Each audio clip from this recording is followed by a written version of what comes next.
Hello again. So today I want to try something new. I want to talk about online drama. It's in this case this whole Discord situation that's been going on for some time now, where people lose their shit because Discord plans to roll out some sort of age verification, and it seems like they already did, yada yada, and they work together with this Persona company that's related to Peter Thiel, who is known to be the Antichrist, and so forth. And I don't know, the app is, or the application, the software is called Discord. Anyway, so what did you expect?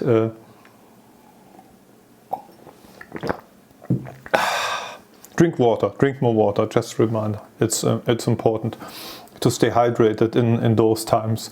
Anyway, what did you guys expect is going to happen when you put all your online social life, all of your private communication, or most of it, in the hand of some private companies? What did you expect? They can just do whatever the fuck they want. They are already data mining you since day one. They already have all the data. Nobody knows what they're really doing with it. They're probably selling it to the highest bidder, or it's been used to train some large language models or whatnot.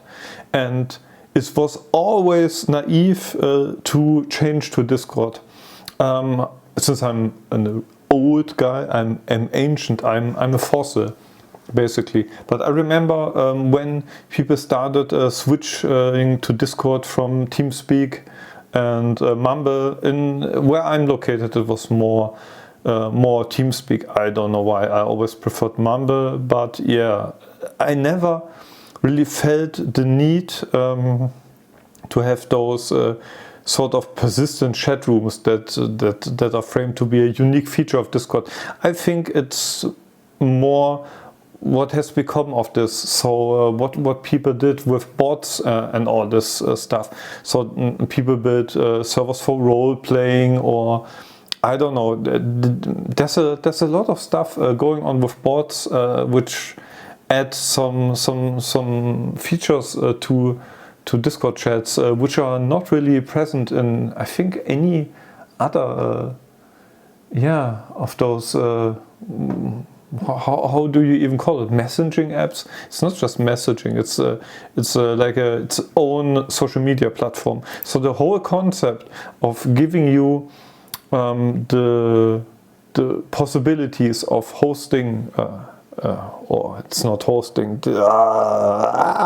of owning, and as you can see, it's not even owning, of creating, of renting your own Discord server and personalizing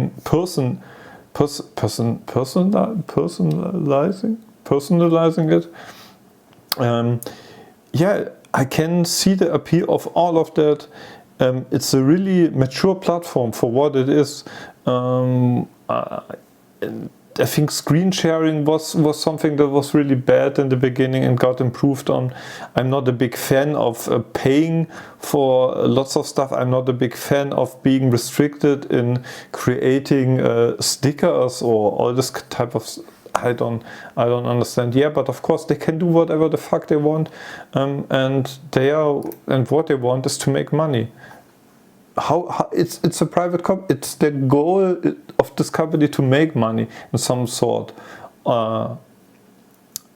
And if application is free to use, if a application, my God, sorry, I'm new to this. Okay, so if a service is free to use, well, of course you are the product. Your data is the product. It always has been this case, unless the service is free in the beginning and all the competitors are disappearing, and now you have a monoculture where like 90% or just some number I pull out of my anus is on this platform, and then they start the enshittification. This is also something that happens all the time. So why the fuck are people even surprised? Oh my God, I can't believe this. Who thought it would be a good idea to put your communication or social media or whatever in the hands of private companies. They can do whatever the fuck they want, and trust me, what they will do won't be in your best interest. And we see this time and time again. In my opinion, all this communications platform should not be a for-profit companies. It's crazy how we always think that the magical markets, and I don't want to get political, oh my god, anyway, yeah, it just doesn't work. And of course the alternatives that we have now, which you can self-host, are not by a I don't know what's even a good word for this. You can't even start to compare the features of something like Matrix, for example, with Discord. It's just nowhere near to this level of comfort to use it. And TeamSpeak, I don't know if they even have this type of features where you can have persistent chats. But now that we have a small sort of exodus, of course those applications will get better. We have Discord clones, I would call them, like Stoat, which say that they get loads and loads of new users and have problems keeping up with their bandwidth and so on and so forth. But this doesn't help us. TeamSpeak is kind of okay, I guess, since you can self-host it. But this is, in my opinion, like the thing that if you migrate to a different platform, you at least have to be able to self-host it, so you know that you are in charge of what's going on, of your data and so forth, and they cannot just take it away from you and start their authentication, because then you say, well, I just don't update anymore, I stay on this version. And even better, if it's open source, then people can just pick up development from a version which they liked and fork it and do whatever the fuck they want. This is how communication is supposed to be in this day and age. But they always catch us with convenience. Discord, when it came out, it was much more convenient than TeamSpeak, and it was the shiny new thing, and it won. Yeah, that's basically it. But I never was a fan of this. Maybe I'm old. I don't need a lot of this shit. I can just I don't know, host a chat room if I really need a chat room. I can run a forum if I need a forum. I can host a Mumble server. I can host a TeamSpeak. We can go on Jitsi calls if we want to. Maybe it's not as polished. Maybe we don't have all those nice sticker packs, or I don't know, or emotes, or how are they even called in Discord? I don't know. I think it's nice to explore like different servers, but in my experience, I don't know, there's some sort of homogenization going on. I can't speak English today. I don't think I've slept more than 4 hours for a week. It's really per night, of course. Yeah, it's really bad.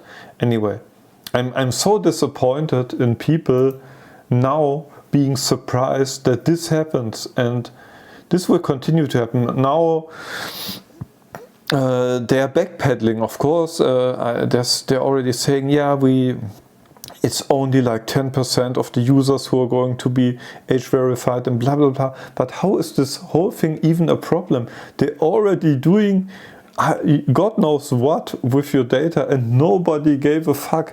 But now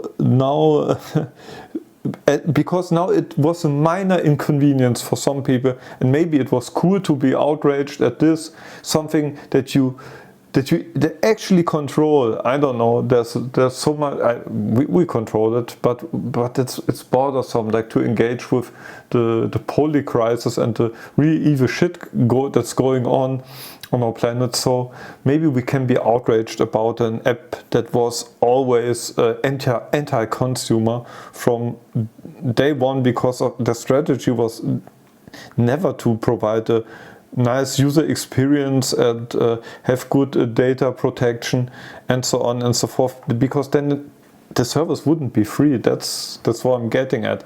And in order to get to such a big user base, you cannot provide the service for free.